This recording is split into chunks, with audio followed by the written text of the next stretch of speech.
நண்பர்களே, இன்னைக்கு நாம நூலறிவோம் பகுதியில் ரொம்ப இன்ட்ரெஸ்டிங்கான ஒரு மேஜிக்கலான புக் பத்தி தான் பார்க்க போறோம். புக்கை பத்தி பார்க்கறதுக்கு முன்னாடி உங்ககிட்ட ஒரு கேள்வி இருக்கு. திடீர்னு ஒரு அலாவுதீன் பூதம் உங்க முன்னாடி வந்தா நீங்க என்ன கேட்பீங்க? இல்லைன்னா ஷக்லக்க பூமம்ல வரா மாதிரி ஒரு பென்சில் கிடைச்சிச்சுன்னா அதை வச்சு நீங்க என்ன செய்வீங்க? இதையே நான் கேட்கறேன்னா, சின்ன வயசுலயும் சரி எப்பவும் சரி நம்ம லைஃப்ல ஏதாவது ஒரு மேஜிக் மொமெண்ட் நடந்துராதான் நம்ம வெயிட் பண்ணிட்டே இருக்கோம். அப்படி நீங்க வெயிட் பண்ற ஒரு ஆளா இருந்தா தி சீக்ரெட் புக் உங்களுக்கானது தான். நம்ம எல்லாருக்குமே ஒரு கொஸ்டின் வரும், அது என்ன ரகசியம்? இந்த ரகசியத்தை வச்சு நாங்க என்ன பண்றது அப்படின்னு கேக்குறீங்களா? இந்த ரகசியத்தை வச்சு ஒன்னு இல்ல ரெண்டு இல்ல, நீங்க எத்தனை விஷயம் விரும்புறீங்களோ எல்லாத்தையுமே உங்களால அடைய முடியும். வீடு, காரு, ஹெல்த், ஹாப்பினஸ்னு எதுவுமே கணக்கே கிடையாது. என்னெல்லாம் வேணுமோ எல்லாமே உங்களுக்கு ஏத்த மாதிரி நீங்க மாத்திக்க முடியும். இதெல்லாம் தரப்போற அந்த ரகசியத்தோட பேர் தெரிஞ்சுக்கணுமா? என்னதான் நம்ம எல்லாரும் உலகத்தோட வெவ்வேறு மூலையில இருந்தாலும் எல்லாருமே ஒரே சக்தியால தான் இயங்குறோம். எல்லாருக்கும் ஒரே சூரியன் தான், எல்லாருக்கும் ஒரே சந்திரன் தான். அந்த மாதிரி நம்ம எல்லாரையும் இயக்குற ஒரே சக்தி ஈர்ப்பு விதி. இன்னொன்னு சொல்லட்டுமா, இது வரைக்கும் உங்க லைஃப்ல நடந்த எல்லா விஷயத்தையும் தெரிஞ்சோ தெரியாமலோ இந்த ஈர்ப்பு விதி மூலியமா தான் நீங்க அட்ராக்ட் பண்ணிருக்கீங்க. இன்னும் பர்டிகுலரா சொல்லணும்னா, நல்ல விஷயங்களா இருந்தாலும் சரி, கெட்ட விஷயங்களா இருந்தாலும் சரி.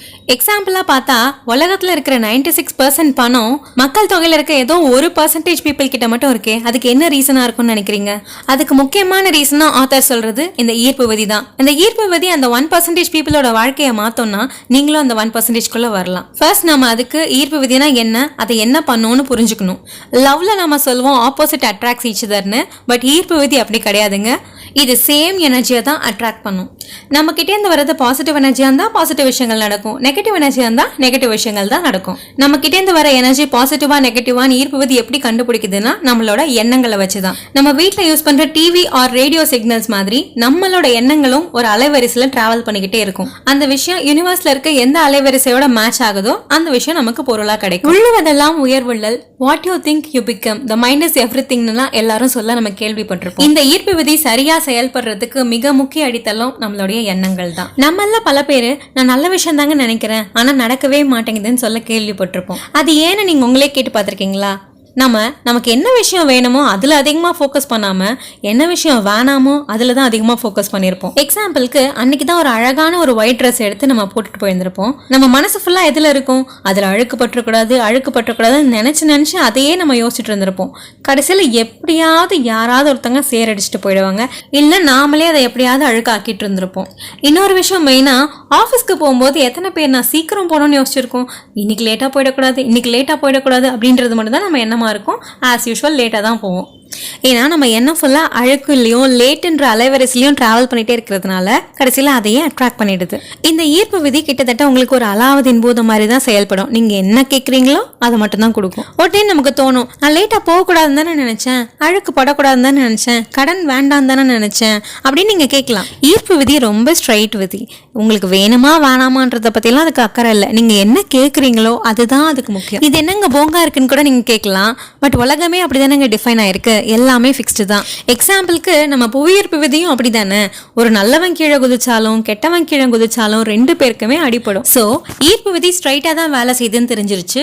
இப்போ நீங்க என்ன பண்ணணும்? ஃபர்ஸ்ட் நம்ம ஒரு விஷயத்த புரிஞ்சுக்கணும், நம்ம என்ன நினைக்கிறோமோ அதுதான் நம்மளோட வாழ்க்கை. ஒரு ஆராய்ச்சியில என்ன சொல்றாங்கன்னா, கெட்ட விஷயங்களை விட நல்ல விஷயங்கள் 1000 மடங்கு பவர்ஃபுல்லானதான். நீங்க கெட்ட விஷயத்த யோசிக்கிறதுனால உங்க லைஃப்ல ஒரு தாக்கம் ஏற்படுதுன்னா, நல்ல விஷயத்த நீங்க யோசிக்கும் போது அதோட தாக்கம் பல மடங்கு அதிகமானதா இருக்கும். உங்களுக்கு நல்ல எண்ணங்கள் தோணணும்னா நீங்க மிக முக்கியமா கவனிக்க வேண்டியது உங்களோட உணர்வுகளை. அதுதான் ஃபர்ஸ்ட் ஸ்டெப். உங்க உணர்வுகள் நல்லதா இருக்கும் போது ஆட்டோமேட்டிக்கா நீங்க நல்ல விஷயங்களை பத்தி சிந்திக்க ஆரம்பிப்பீங்க. நிறைய நல்ல விஷயங்களை நோக்கி நீங்க அட்ராக்ட் ஆக ஆரம்பிப்பீங்க. பேடா இருந்தா அப்படியே ரிவர்ஸ்ல நடக்கும். நாள் முழுக்க உங்க உணர்வுகளை நீங்க கண்காணிச்சுக்கிட்டே இருங்க. நீங்க செக் பண்ணி பார்க்கும்போது ஒரு நல்ல மனநிலையில இல்லைன்னா அதை மாத்துறதுக்கு ஒரு ஷார்ட்கட் வச்சுக்கோங்க. உங்களுக்கு பிடிச்ச விஷயத்த நினைச்சு பாருங்க. அது ஒரு பாட்டா இருக்கலாம், இல்ல ஒரு குழந்தையோட சிரிப்பா இருக்கலாம், இல்ல உங்களுக்கு பிடிச்ச ஏதாவது ஒரு பிக்சரா இருக்கலாம், இல்ல உங்க செல்ல பிராணிய கொஞ்சறதா இருக்கலாம். ஏதோ ஒரு உங்களுக்கு பிடிச்ச விஷயத்த வச்சு உங்க உணர்வுகளை சந்தோஷமா மாத்திக்கோங்க. அப்பதான் உங்களோட எண்ணங்கள் நல்லதா வரும். ஏன்னா ஈர்ப்பு விதியோட மிக முக்கியமான விதி, நீங்க நல்ல உணர்வுகள்ல இருக்கும்போது தான் நல்ல எண்ணங்களை சிந்திக்க முடியும். கெட்ட உணர்வுகளோட நல்ல எண்ணங்களை சிந்திச்சு அது விதி மீறல் மாதிரி. ஓகே, ஈர்ப்பு விதி எப்படி வேலை செய்யுதுன்னு பார்த்தாச்சு. நம்ம உணர்வுகளை சரியான முறையில வச்சு நல்ல எண்ணங்களை எப்படி கொண்டு வரதுன்னு நம்ம பார்த்தாச்சு. இப்ப ஈர்ப்பு விதியை எப்படி பயன்படுத்துதுன்னு பார்க்கலாம். ஈர்ப்பு விதியை பயன்படுத்துறதுக்கு 3 ஸ்டெப் இருக்கு. நம்பர் 1, கேளுங்க. உங்களுக்கு என்னெல்லாம் வேணுமோ எல்லாத்தையுமே உங்க எண்ணங்கள் மூலியமா இந்த பிரபஞ்சத்துக்கிட்ட சொல்லிக்கிட்டே இருங்க. ஏன்னா முன்னாடியே சொன்ன மாதிரி இது ஒரு அலாவுதீன் போதும். நீங்க என்ன கேட்குறீங்களோ அதை கண்டிப்பா உங்களுக்கு கொடுக்கும். 2வது விஷயம், நம்புங்க. நீ நினைக்கிறதெல்லாம் நடக்கும்னு நினைச்சிட்டு இருக்காதன்னு நம்ம நிறைய பேர் சொல்லியிருப்பாங்க.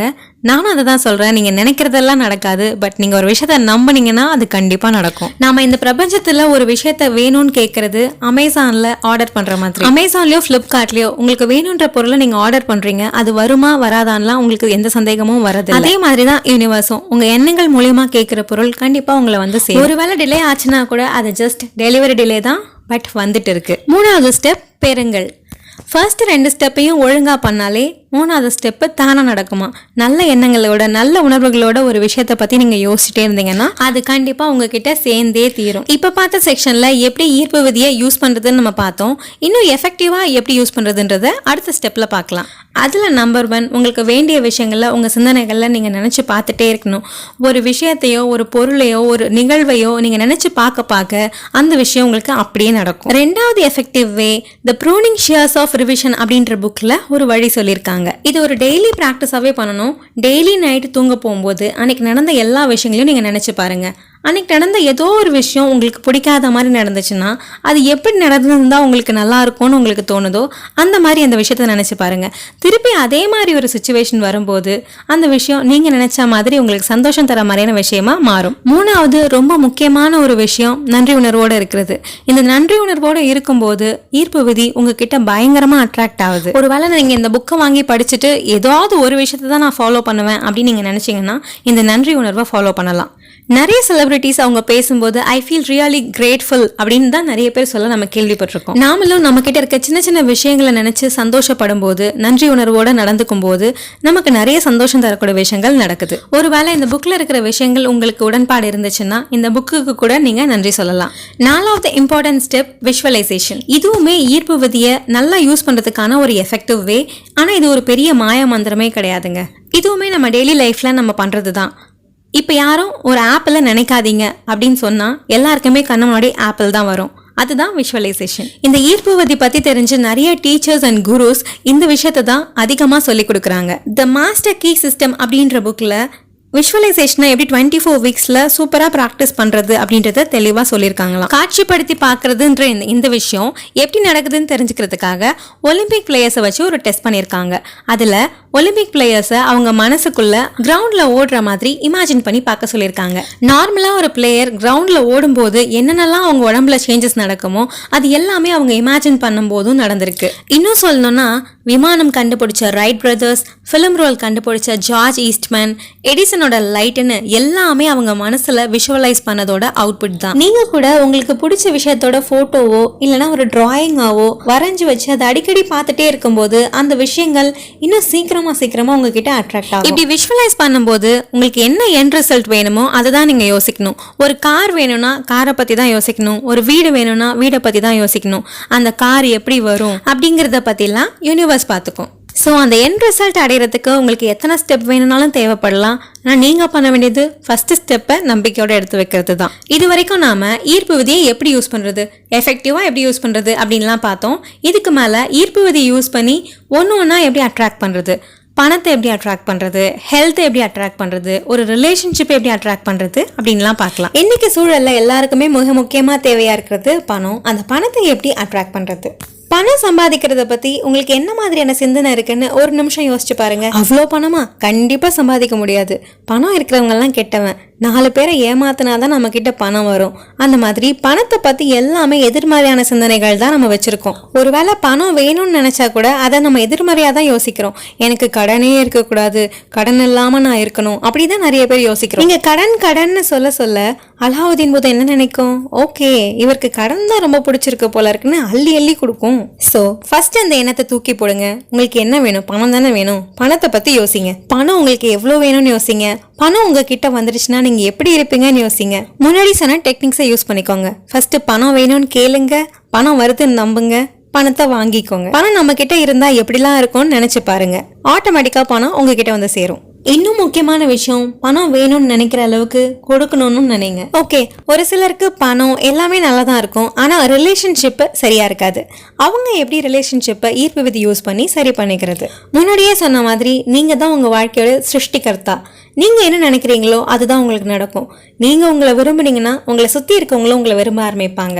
நன்றி உணர்வு எப்படி ஈர்ப்பு விதியை அதிகமாக வேலை செய்ய வைக்கிறதோ அதே மாதிரி அன்பாக இருக்கிறதும் ஈர்ப்பு விதியை அதிகமாக வேலை செய்ய வைக்கும். மற்றவங்க உங்களை எப்படி நடத்தணும்னு நீங்கள் நினைக்கிறீங்களோ அதே விஷயத்த யோசிங்க, அதையே நம்புங்க.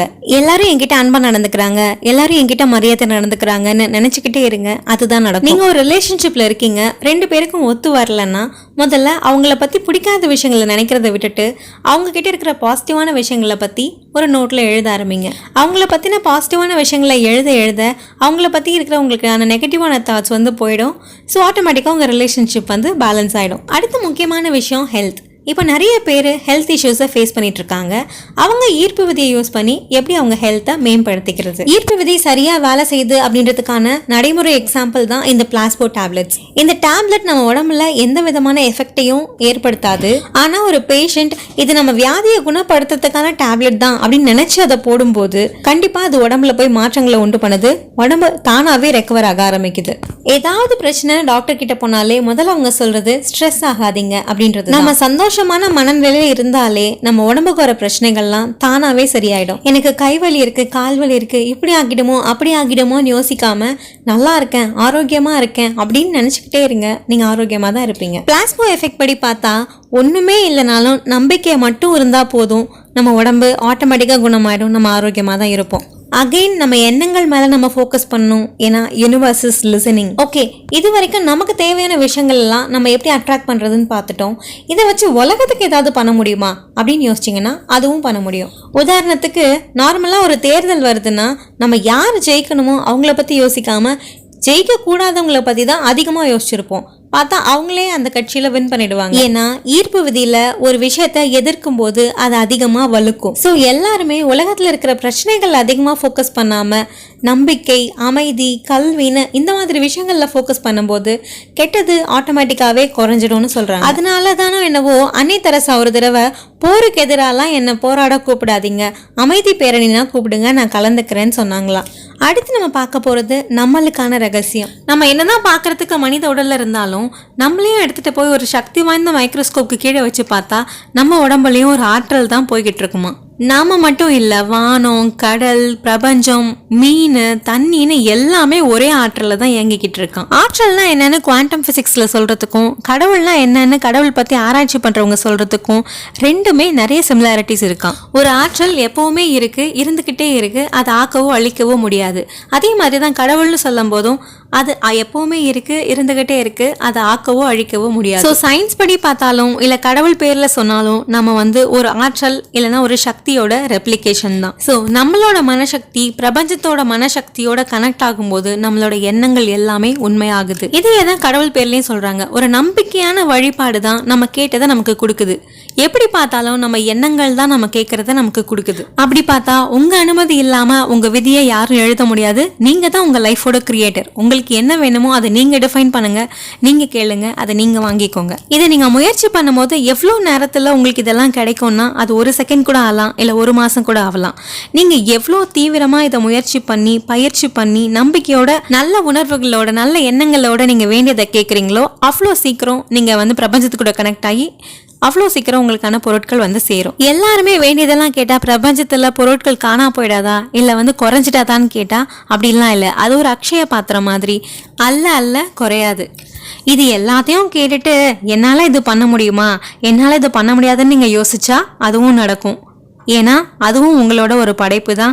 ஈர்ப்பு விதி அந்த அலைவரிசையில உங்களுக்கு அதை திருப்பி கொடுக்கும். உங்க வாழ்க்கைக்கான ரகசியம் என்னன்னு உங்களுக்கு தெரியுமா? உங்க பேர் போட்டு இதுதான் உங்க வாழ்க்கையோட நோக்கம், இதுக்காக தான் நீங்க வந்திருக்கீங்கன்னு எழுதி வச்ச போர்டு ஏதாவது உங்க கையில கிடைச்சிருக்கா? அப்படி ஒண்ணு நமக்கு யாருக்கும் கிடைச்சது கிடையாது, இனிமே கிடைக்கவும் கிடைக்காது. ஸோ இங்க இருந்து உங்க லைஃபை ஸ்டார்ட் பண்ணுங்க. உங்களுக்கு என்ன வேணுமோ அதை நீங்க டிஃபைன் பண்ணுங்க.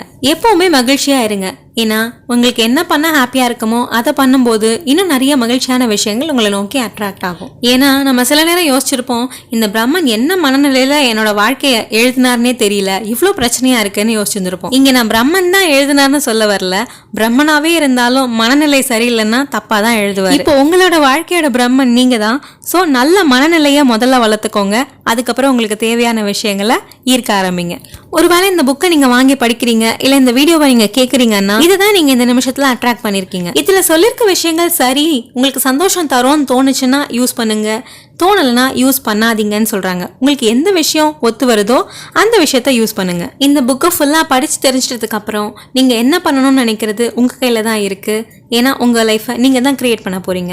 இதுல சொல்லிருக்க டெக்னிக்ஸ்லாம் வச்சு நிறைய பேர் பணம் ஈர்த்திருக்காங்க, ரிலேஷன்ஷிப்பை சரியா கொண்டுட்டு போயிருக்காங்க, தன்னோட ட்ரீம்ல நினைச்சு பார்த்தா அதே வீட்டை வாங்கியிருக்காங்க, பயங்கரமான ஒரு ஆக்சிடென்ட்ல இருந்தெல்லாம் மீண்டு வந்திருக்காங்க, புற்றுநோயில இருந்து குணமாயிருக்காங்க. இந்த மாதிரி நிறைய லைவ் எக்ஸாம்பிள்ஸ் வந்து புக்ல சொல்லியிருக்காங்க. இந்த புக் வந்து ஒரு புக் ஃபார் லைஃப் டைம்னு தான் நான் சொல்லுவேன்.